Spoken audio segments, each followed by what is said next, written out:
Four Futures. By Peter Frase. December 13, 2011, Jacobin. One thing we can be certain of is that capitalism will end. In his speech to the Occupy Wall Street encampment at Zuccotti Park, Slavoj Žižek lamented that, quote, "It's easy to imagine the end of the world, but we cannot imagine the end of capitalism." End quote. It's a paraphrase of a remark that Frederick Jameson made some years ago, when the hegemony of neoliberalism still appeared absolute. Yet the very existence of Occupy Wall Street suggests that the end of capitalism has become a bit easier to imagine of late. At first, this imagining took a mostly grim and dystopian form. At the height of the financial crisis, with the global economy seemingly in full collapse, the end of capitalism looked like it might be the beginning of a period of anarchic violence and misery. And still it might, with the Eurozone teetering on the edge of collapse as I write. But more recently, the spread of global protest from Cairo to Madrid to Madison to Wall Street has given the left some reason to timidly raise its hopes for a better future after capitalism. One thing we can be certain of is that capitalism will end. Maybe not soon, but probably before too long. Humanity has never before managed to craft an eternal social system, after all, and capitalism is a notably more precarious and volatile order than most of those that preceded it. The question, then, is what will come next. Rosa Luxemburg, reacting to the beginnings of World War I, cited a line from Engels, quote, "Bourgeois society stands at the crossroads, either transition to socialism or regression into barbarism." End quote. In that spirit I offer a thought experiment, an attempt to make sense of our possible futures. These are a few of the socialisms we may reach if a resurgent left is successful, and the barbarisms we may be consigned to if we fail. Much of the literature on post-capitalist economies is preoccupied with the problem of managing labor in the absence of capitalist bosses. However, I will begin by assuming that problem away, in order to better illuminate other aspects of the issue. This can be done simply by extrapolating capitalism's tendency toward ever-increasing automation, which makes production ever more efficient while simultaneously challenging the system's ability to create jobs, and therefore to sustain demand for what is produced. This theme has been resurgent of late in bourgeois thought. In September 2011, Slate's Farhad Manjoo wrote a long series on the robot invasion, and shortly thereafter two MIT economists published Race Against the Machine, an ebook in which they argued that automation was rapidly overtaking many of the areas that until recently served as the capitalist economy's biggest motors of job creation. From fully automatic car factories to computers that can diagnose medical conditions, robotization is overtaking not only manufacturing, but much of the service sector as well. Taken to its logical extreme, this dynamic brings us to the point where the economy does not require human labor at all. This does not automatically bring about the end of work or of wage labor, as has been falsely predicted over and over in response to new technological developments. But it does mean that human societies will increasingly face the possibility of freeing people from involuntary labor. Whether we take that opportunity, and how we do so, will depend on two major factors, one material and one social. The first question is resource scarcity, the ability to find cheap sources of energy, to extract or recycle raw materials, and generally to depend on the Earth's capacity to provide a high material standard of living to all. A society that has both labor-replacing technology and abundant resources can overcome scarcity in a thoroughgoing way that a society with only the first element cannot. The second question is political. What kind of society will we be? One in which all people are treated as free and equal beings, with an equal right to share in society's wealth? Or a hierarchical order in which an elite dominates and controls the masses and their access to social resources? There are therefore four logical combinations of the two oppositions, resource abundance versus scarcity, and egalitarianism versus hierarchy. To put things in somewhat vulgar Marxist terms, the first axis dictates the economic base of the post-capitalist future, while the second pertains to the socio-political superstructure. Two possible futures are socialisms, only one of which I will actually call by that name, while the other two are contrasting flavors of barbarism. Egalitarianism and abundance. Communism. There is a famous passage in the third volume of Capital, in which Marx distinguishes between a realm of necessity and a realm of freedom. In the realm of necessity we must, wrestle with nature to satisfy our wants, to maintain and reproduce life, by means of physical labor in production. This realm of necessity, Marx says, exists, in all social formations and under all possible modes of production, presumably including socialism. What distinguishes socialism, then, is that production is rationally planned and democratically organized, rather than operating at the whim of the capitalist or the market.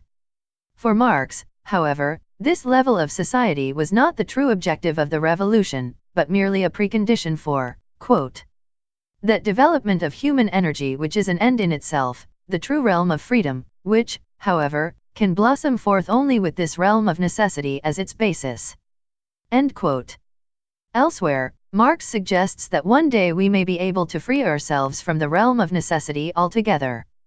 In the Critique of the Gotha Program, he imagines that, in a higher phase of communist society, after the enslaving subordination of the individual to the division of labor, and therewith also the antithesis between mental and physical labor, has vanished, after labor has become not only a means of life but life's prime want, after the productive forces have also increased with the all-around development of the individual, and all the springs of cooperative wealth flow more abundantly, only then can the narrow horizon of bourgeois right be crossed in its entirety and society inscribe on its banners, from each according to his ability, to each according to his needs.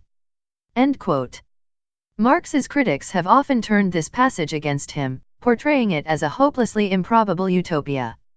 What possible society could be so productive that humans are entirely liberated from having to perform some kind of involuntary and unfulfilling labor? Yet the promise of widespread automation is that it could enact just such a liberation, or at least approach it if, that is, we find a way to deal with the need to generate power and secure resources. But recent technological developments have taken place not just in the production of commodities, but in the generation of the energy needed to operate the automatic factories and 3D printers of the future. Hence, one possible post-scarcity future combines labor-saving technology with an alternative to the current energy regime, which is ultimately limited by both the physical scarcity and ecological destructiveness of fossil fuels. This is far from guaranteed, but there are hopeful indicators.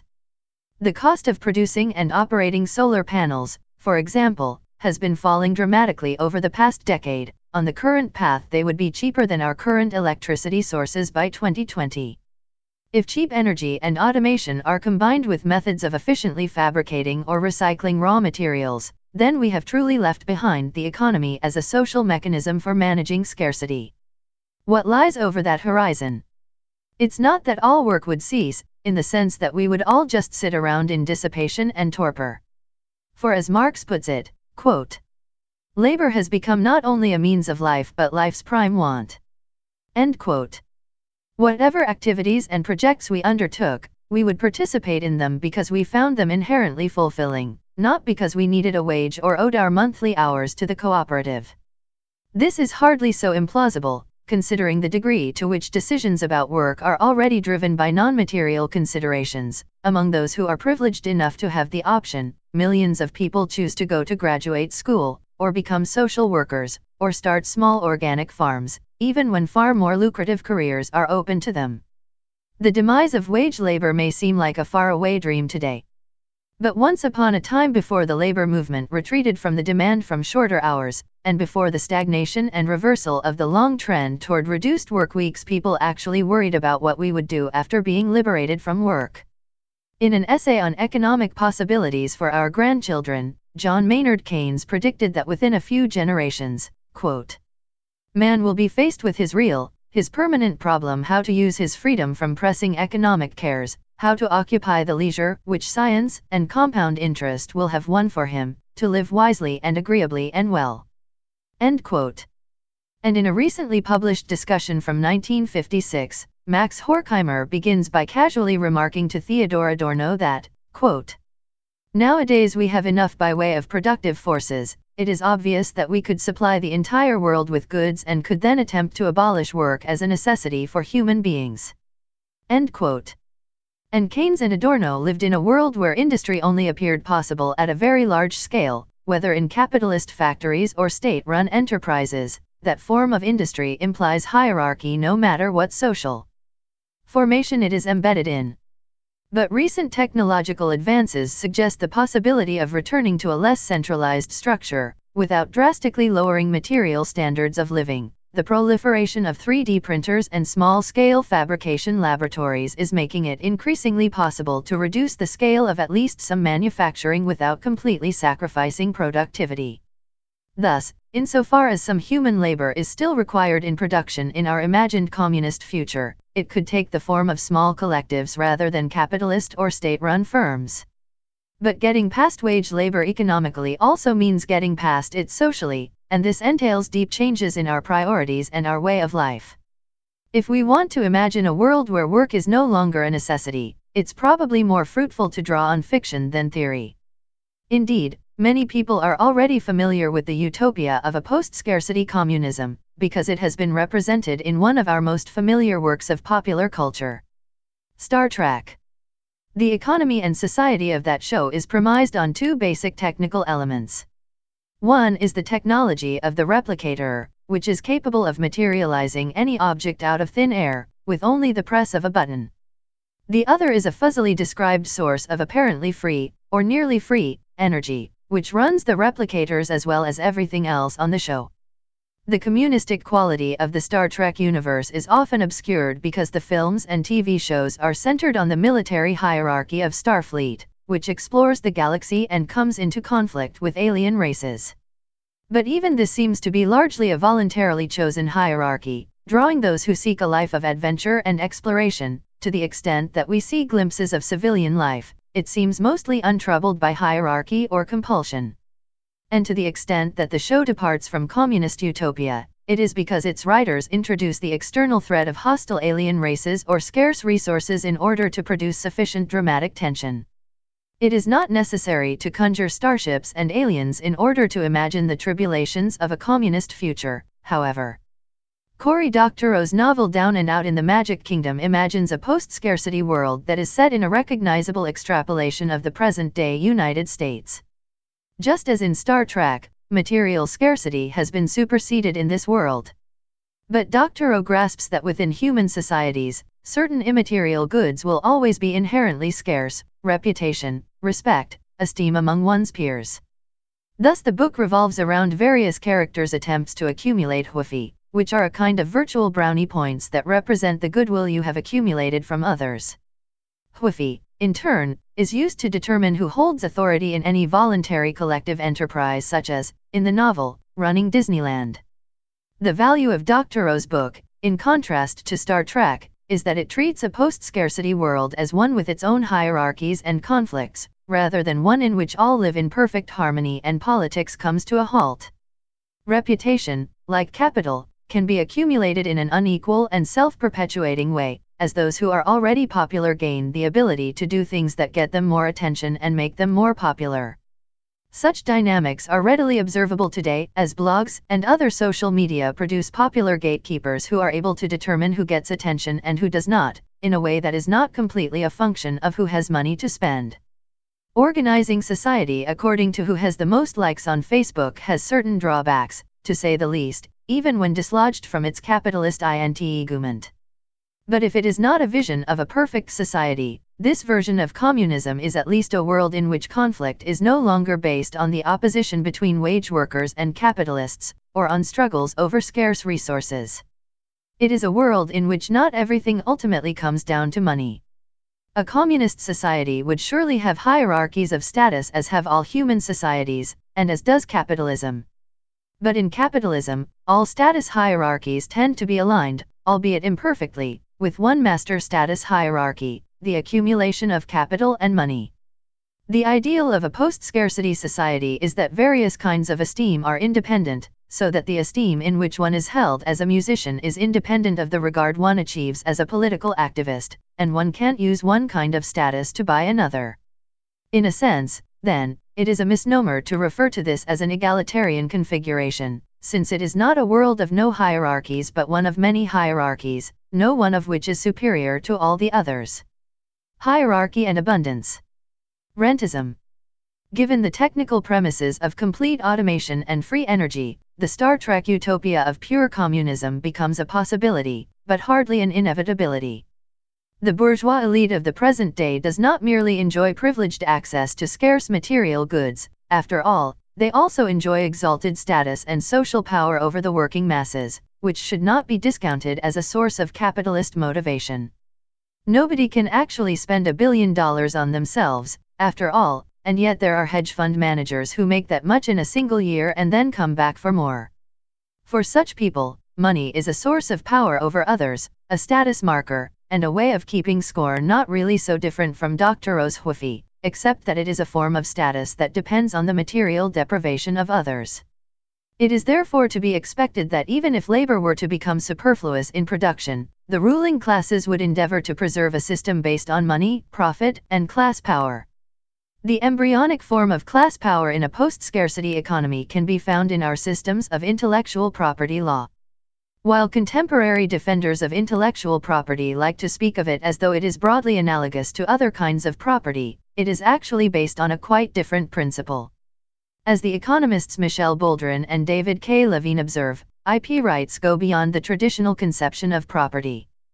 They do not merely ensure your right to control your copy of your idea, in the way that they protect my right to control my shoes or my house. Rather, they give rights holders the ability to tell others how to use copies of an idea that they own. As Boldrin and Levine say, quote, "This is not a right ordinarily or automatically granted to the owners of other types of property. If I produce a cup of coffee, I have the right to choose whether or not to sell it to you or drink it myself. But my property right is not an automatic right both to sell you the cup of coffee and to tell you how to drink it." End quote. The mutation of the property form, from real to intellectual, catalyzes the transformation of society into something which is not recognizable as capitalism, but is nevertheless just as unequal.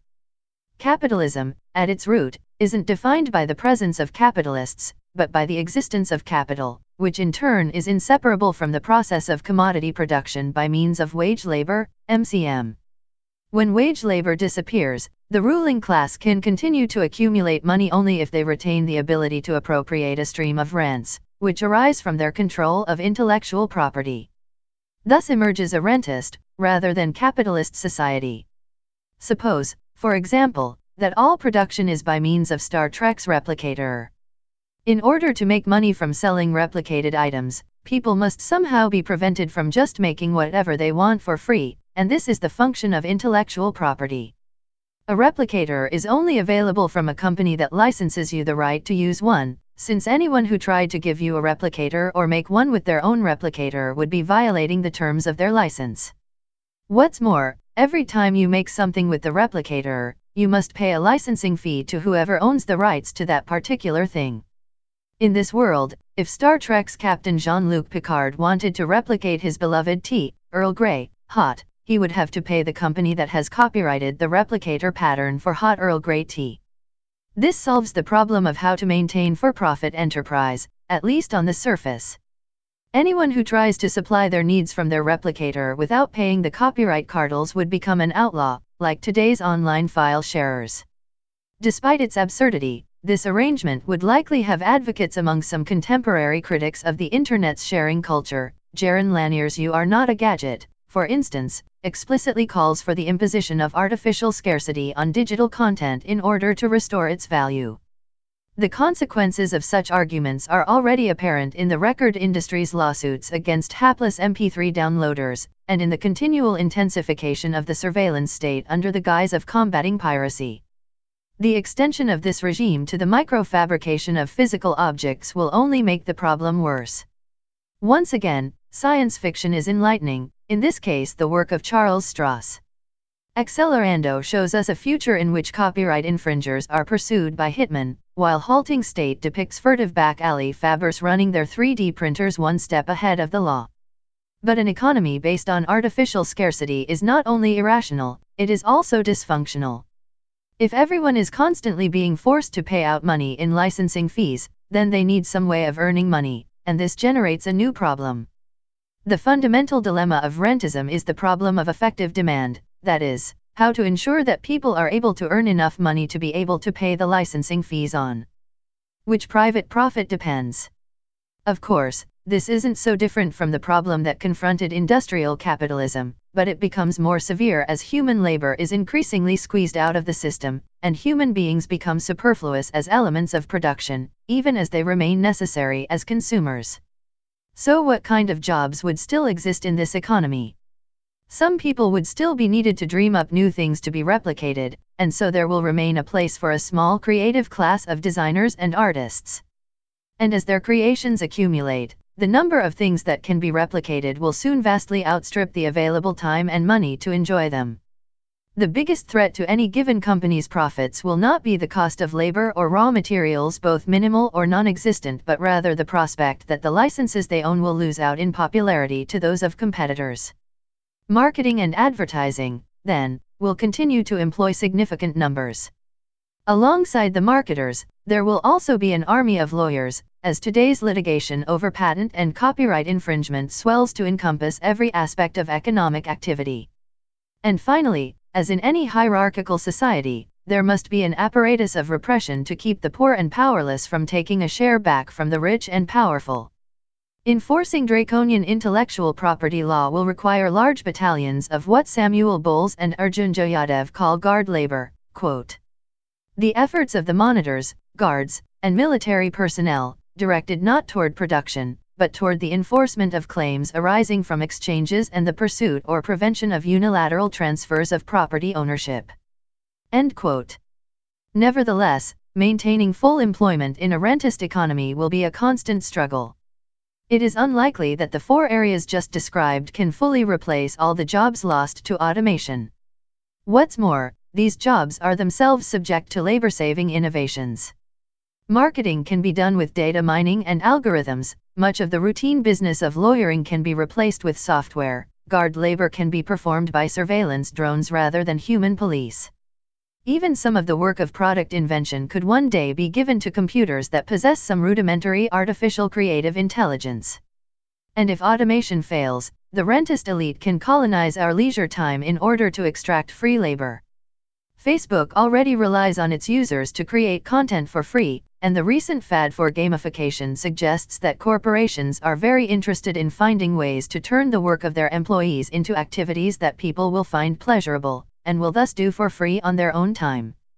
The computer scientist Louis von Ahn, for example, has specialized in developing games with a purpose, applications that present themselves to end users as enjoyable diversions while also performing a useful computational task.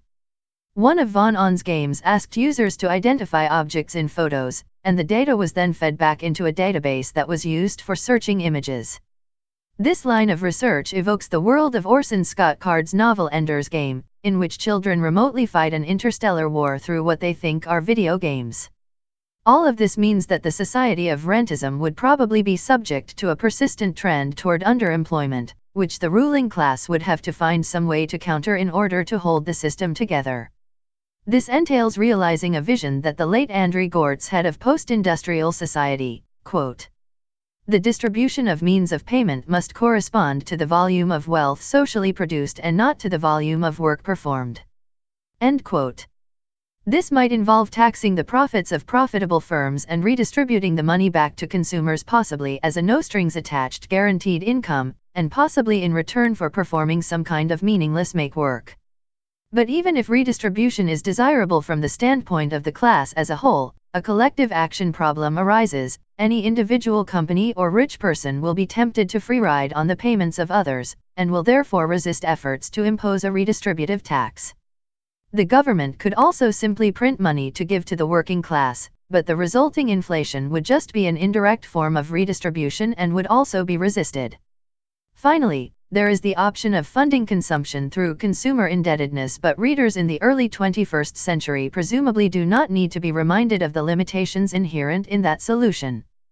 Given all these troubles, one might ask why the rentier class would bother trying to extract profits from people, since they could just replicate whatever they want anyway. What keeps society from simply dissolving into the communist scenario from the previous section?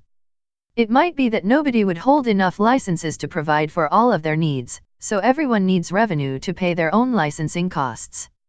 You might own the replicator pattern for an apple, but just being able to make apples isn't enough to survive. In this reading, the rentier class are just those who own enough licenses to cover all of their own license fees. Or perhaps, as noted at the outset, the ruling class would guard their privileged position in order to protect the power over others granted to those at the top of a class-divided society. This suggests another solution to rentism's underemployment problem. Hiring people to perform personal services might become a status marker, even if automation makes it strictly speaking unnecessary. The much heralded rise of the service economy would evolve into a futuristic version of 19th century England or parts of India today, where the elite can afford to hire huge numbers of servants. But this society can persist only so long as most people accept the legitimacy of its governing hierarchy. Perhaps the power of ideology would be strong enough to induce people to accept the state of affairs described here. Or perhaps people would start to ask why the wealth of knowledge and culture was being enclosed within restrictive laws, when, to use a recently popular slogan, another world is possible beyond the regime of artificial scarcity. Egalitarianism and scarcity. Socialism. We have seen that the combination of automated production and bounteous resources gives us either the pure utopia of communism or the absurdist dystopia of rentism, but what if energy and resources remain scarce? In that case, we arrive in a world characterized simultaneously by abundance and scarcity, in which the liberation of production occurs alongside an intensified planning and management of the inputs to that production. The need to control labor still disappears, but the need to manage scarcity remains. Scarcity in the physical inputs to production must be understood to encompass far more than particular commodities like oil or iron ore. Capitalism's malign effect on the environment threatens to do permanent damage to the climates and ecosystems on which much of our present economy depends.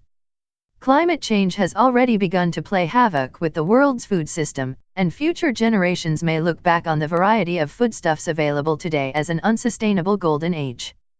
Earlier generations of science fiction writers sometimes imagined that we would one day choose to consume all our nutrition in the form of a flavorless pill. We may yet do so by necessity. And under the more severe projections, many areas that are now densely populated may become uninhabitable, imposing severe relocation and reconstruction costs on our descendants. Our third future, then, is one in which nobody needs to perform labor, and yet people are not free to consume as much as they like. Some kind of government is required, and pure communism is excluded as a possibility. What we get instead is a version of socialism, and some form of economic planning. In contrast to the plans of the 20th century, however, those of the resource-constrained future are mostly concerned with managing consumption, rather than production. That is, we still assume the replicator, the task is to manage the inputs that feed it. This might seem less than promising. Consumption, after all, was precisely the area in which Soviet-style planning was found to be most deficient. A society that can arm itself for war with the Nazis, but is then subject to endless shortages and bread lines, is hardly an inspiring template. But the real lesson of the USSR and its imitators is that planning's time had not yet come, and when it did begin to come, the bureaucratic sclerosis and political shortcomings of the communist system proved unable to accommodate it. In the 1950s and 1960s, Soviet economists tried heroically to reconstruct their economy into a more workable form. One of the leading figures in this effort was the Nobel Prize winner Leonid Kantorovich, whose story is told in fictional form in Francis Spufford's recent book Red Plenty. The effort ran aground not because planning was impossible in principle, but because it was technically and politically impossible in the USSR of that time.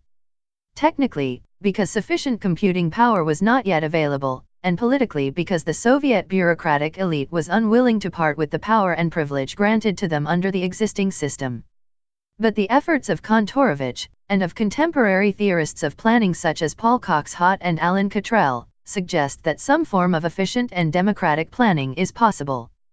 And it will be necessary in a world of scarce resources. While private capitalist production has been very successful at incentivizing labor-saving technological innovation, it has proven to be terrible at conserving the environment or rationing scarce resources. Even in a post-capitalist, post-work world, some kind of coordination is needed to ensure that individuals do not treat the earth in a way that is, in the aggregate, unsustainable.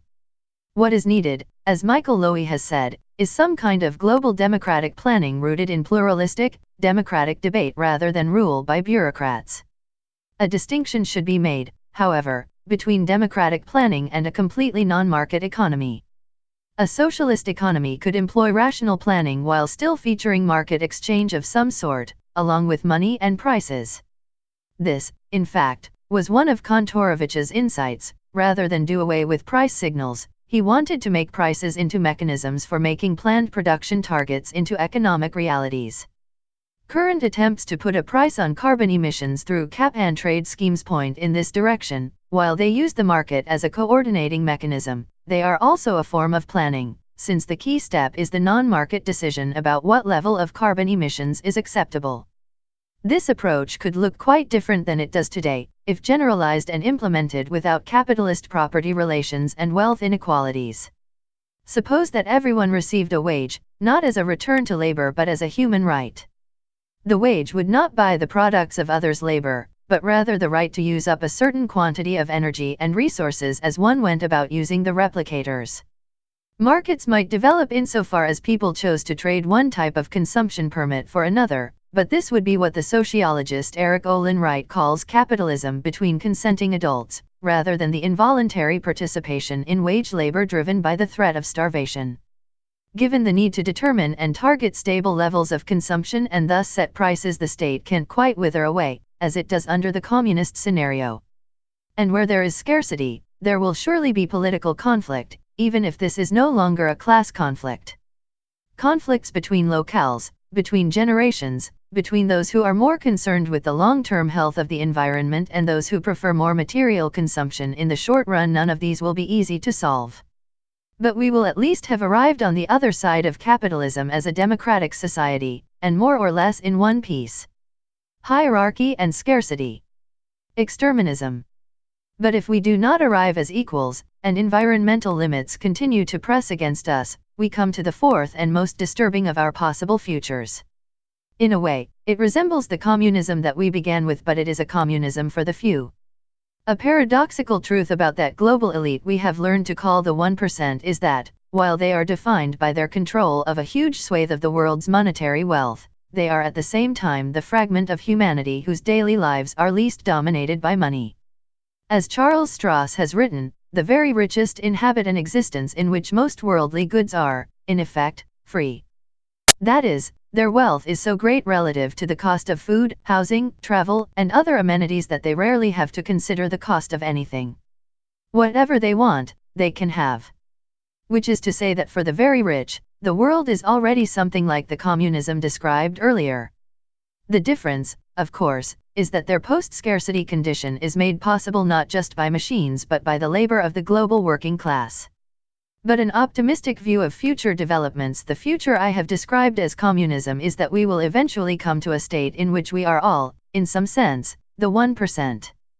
As William Gibson famously remarked, quote, "The future is already here, it's just unevenly distributed." End quote. But what if resources and energy are simply too scarce to allow everyone to enjoy the material standard of living of today's rich? What if we arrive in a future that no longer requires the mass proletariat's labor in production, but is unable to provide everyone with an arbitrarily high standard of consumption? If we arrive in that world as an egalitarian society, then the answer is the socialist regime of shared conservation described in the previous section. But if, instead, we remain a society polarized between a privileged elite and a downtrodden mass, then the most plausible trajectory leads to something much darker. I will call it by the term that E.P. Thompson used to describe a different dystopia, during the peak of the Cold War, exterminism. The great danger posed by the automation of production, in the context of a world of hierarchy and scarce resources, is that it makes the great mass of people superfluous from the standpoint of the ruling elite. This is in contrast to capitalism, where the antagonism between capital and labor was characterized by both a clash of interests and a relationship of mutual dependence. The workers depend on capitalists as long as they don't control the means of production themselves, while the capitalists need workers to run their factories and shops. It is as the lyrics of Solidarity Forever had it, quote, "They have taken untold millions that they never toiled to earn / but without our brain and muscle not a single wheel can turn." End quote. With the rise of the robots, the second line ceases to hold. The existence of an impoverished, economically superfluous rabble poses a great danger to the ruling class, which will naturally fear imminent expropriation. Confronted with this threat, several courses of action present themselves. The masses can be bought off with some degree of redistribution of resources, as the rich share out their wealth in the form of social welfare programs, at least if resource constraints aren't too binding. But in addition to potentially reintroducing scarcity into the lives of the rich, this solution is liable to lead to an ever-rising tide of demands on the part of the masses, thus raising the specter of expropriation once again. This is essentially what happened at the high tide of the welfare state, when bosses began to fear that both profits and control over the workplace were slipping out of their hands. If buying off the angry mob isn't a sustainable strategy, another option is simply to run away and hide from them. This is the trajectory of what the sociologist Brian Turner calls enclave society, an order in which, quote, "Governments and other agencies seek to regulate spaces and, where necessary, to immobilize flows of people, goods, and services, by means of enclosure, bureaucratic barriers, legal exclusions, and registrations." End quote. Gated communities, private islands, ghettos, prisons, terrorism, paranoia, biological quarantines, together, these amount to an inverted global gulag, where the rich live in tiny islands of wealth strewn around an ocean of misery. In Tropic of Chaos, Christian Parenti makes the case that we are already constructing this new order, as climate change brings about what he calls the catastrophic convergence of ecological disruption, economic inequality, and state failure. The legacy of colonialism and neoliberalism is that the rich countries, along with the elites of the poorer ones, have facilitated a disintegration into anarchic violence, as various tribal and political factions fight over the diminishing bounty of damaged ecosystems. Faced with this bleak reality, many of the rich, which, in global terms, includes many workers in the rich countries as well, have resigned themselves to barricading themselves into their fortresses, to be protected by unmanned drones and private military contractors. Guard labor, which we encountered in the rentist society, reappears in an even more malevolent form, as a lucky few are employed as enforcers and protectors for the rich. But this too is an unstable equilibrium, for the same basic reason that buying off the masses is. So long as the immiserated hordes exist, there is the danger that it may one day become impossible to hold them at bay. Once mass labor has been rendered superfluous, a final solution lurks: the genocidal war of the rich against the poor. Many have called the recent Justin Timberlake vehicle, In Time, a Marxist film, but it is more precisely a parable of the road to exterminism. In the movie, a tiny ruling class literally lives forever in their gated enclaves due to genetic technology, while everyone else is programmed to die at 25 unless they can beg, borrow, or steal more time. The only thing saving the workers is that the rich still have some need for their labor. When that need expires, so presumably will the working class itself. Hence exterminism, as a description of this type of society. Such a genocidal telos may seem like an outlandish, comic book villain level of barbarism. Perhaps it is unreasonable to think that a world scarred by the holocausts of the 20th century could again sink to such depravity. Then again, the United States is already a country where a serious candidate for the presidency revels in executing the innocent, while the sitting commander-in-chief casually orders the assassination of American citizens without even the pretense of due process, to widespread liberal applause. These four visions are abstracted ideal types, Platonic essences of a society. They leave out many of the messy details of history, and they ignore the reality that scarcity, abundance, and equality hierarchy are not simple dichotomies but rather scales with many possible in-between points. But my inspiration, in drawing these simplified portraits, was the model of a purely capitalist society that Marx pursued in Capital, an ideal which can never be perfectly reflected in the complex assemblages of real economic history, but which illuminates unique and foundational elements of a particular social order. The socialisms and barbarisms described here should be thought of as roads humanity might travel down, even if they are destinations we will never reach. With some knowledge of what lies at the end of each road, perhaps we will be better able to avoid setting off in the wrong direction.